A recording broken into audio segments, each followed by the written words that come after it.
The devil doesn't need to destroy you to defeat you. He just needs to keep you distracted.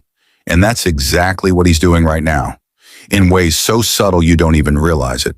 You think you're just tired, just busy, just trying to get through the day.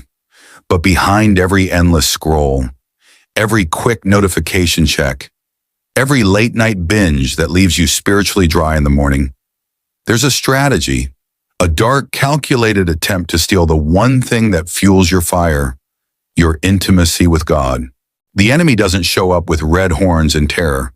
He shows up as productivity, as a packed calendar, as another good thing that quietly replaces the God thing. That's the real warfare. When your mind is full, but your spirit is starving. When your schedule is full, but your soul is empty. Romans 12:2 says, don't conform to the pattern of this world. But most people don't even realize.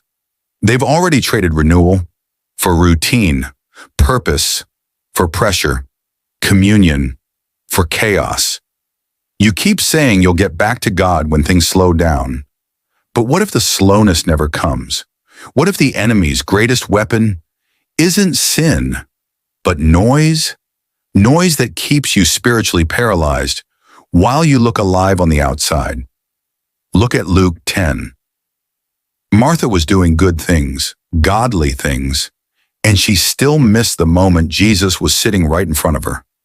Jesus said Mary chose the better thing. That wasn't just a moment. That was a warning, because the better thing isn't always the obvious thing. The devil knows if he can keep you choosing the good over the better long enough, you'll wake up one day having lived a life impressive to people, but disconnected from the presence that changes everything. Ephesians 5:15-16 says, walk wisely, make the most of every opportunity. But how many opportunities have you already missed because of mindless scrolling, aimless worry, constant motion? Your purpose can't survive on autopilot. Your calling won't grow without intentional presence. And here's the hidden danger. Distraction doesn't feel evil. It feels necessary. It feels productive. It feels like life. But what if your life is being drained by things that aren't sinful? But spiritual decoys? Psalm 46:10 doesn't say, hustle harder. It says, be still and know. Stillness isn't weakness. It's warfare. It's how you hear the whisper that cuts through the noise. But that whisper won't fight for your attention. You have to fight to hear it. You're not too busy to pray. You're too distracted to choose what matters. You're not too overwhelmed to worship. You've just allowed lesser things to consume what was meant for God. That's why you feel numb. That's why you feel anxious. That's why the things that used to move you don't anymore. Because you've drifted. But conviction isn't condemnation. It's mercy. It means God's still reaching, still calling, still asking, can I have your attention now? Because God doesn't want part of you.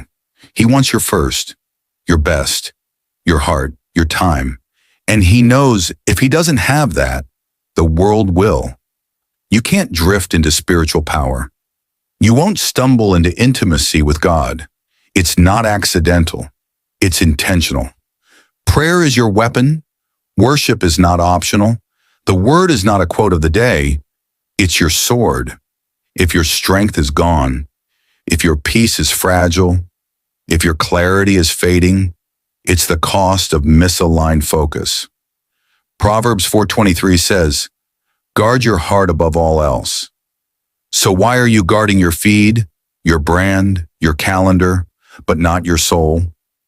Today, shut the door, silence the noise, return to the one who's been waiting, not with judgment, but with love, because the peace wasn't gone, the power wasn't missing, the purpose wasn't lost. You were just distracted. And now, you're not.